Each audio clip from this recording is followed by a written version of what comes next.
Hello दोस्तों, आप सभी का स्वागत है आपकी यूट्यूब चैनल हिंदी के तार में। तो आज हम लोग बिल्कुल एक नए विषय के साथ मिले हैं। आज का हमारा विषय है जनतांत्रिक व्यवस्था में चौथे स्तंभ के रूप में पत्रकारिता का दायित्व।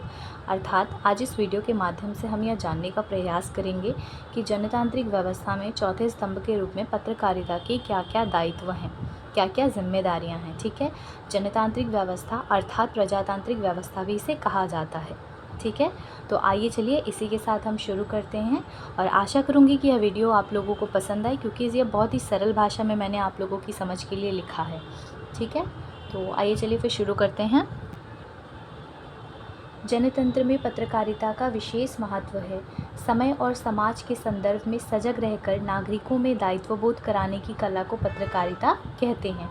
आज पत्रकारिता जनसेवा का सशक्त माध्यम है। पत्रकारिता हमें हमारे समाज, देश आदि की समस्याओं तथा विचारों से ही रूबरू नहीं कराती, बल्कि संपूर्ण विश्व भर की घटनाओं को हमारे सामने प्रस्तुत करती है। तो पहले पैराग्राफ में हमने यह जाना कि पत्रकारिता क्या है। ठीक है, दूसरा पैराग्राफ क्या है कि पत्रकारिता अपने विचारों को जनता तक पहुंचाने का एक माध्यम है। इसका उद्देश्य संसार भर की खबरों एवं घटनाओं को एकत्रित करना, उनका विवरण इकट्ठा करना और उन्हें पत्र पत्रिकाओं के माध्यम से जनता तक पहुंचाना होता है।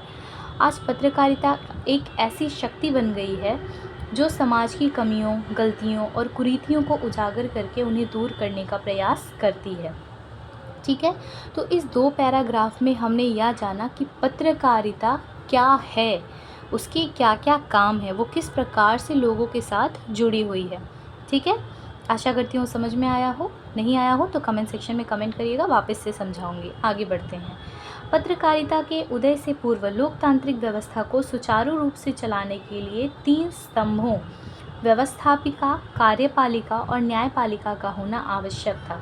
व्यवस्थापिका से तात्पर्य संसद के दोनों सदनों, लोकसभा और राज्यसभा तथा राज्य विधान मंडलों के दोनों सदनों, विधानसभा तथा विधान परिषद से है। बहुत इंपॉर्टेंट पॉइंट है ये।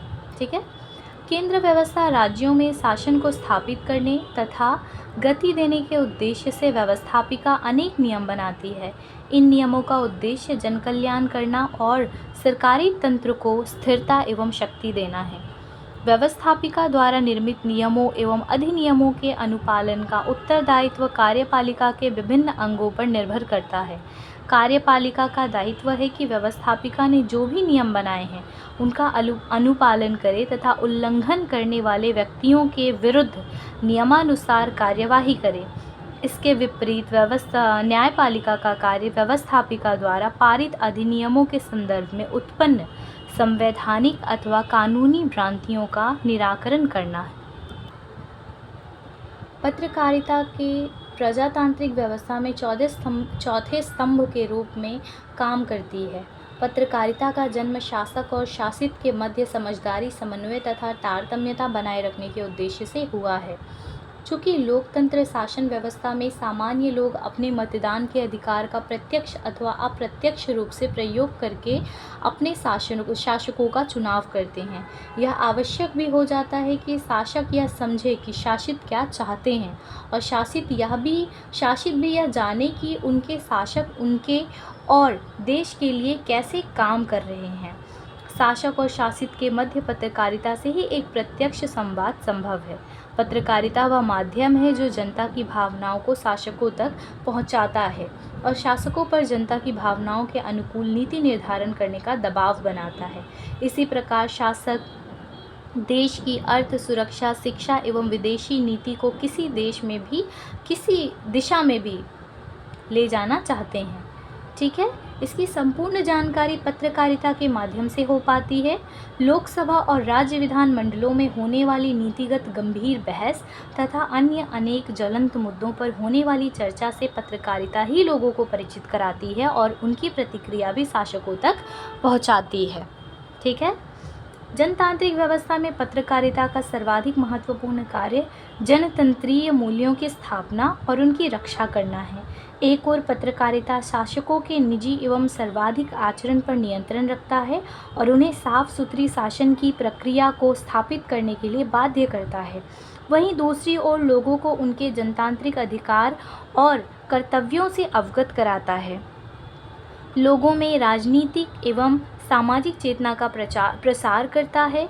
यह पत्रकारिता का ही योगदान है कि देश का प्रत्येक नागरिक चुनावी प्रक्रिया या शासकीय व्यवस्थाओं को आत्मसात कर सका है। पत्रकारिता जहां व्यवस्थापिका की कार्यविधियों से देश के करोड़ों लोगों को अवगत कराता है, वहीं वह कार्यपालिका को निरंकुश होने से रोकता है और न्यायपालिका के निर्णयों की सामान्य लोगों को जानकारी देता है।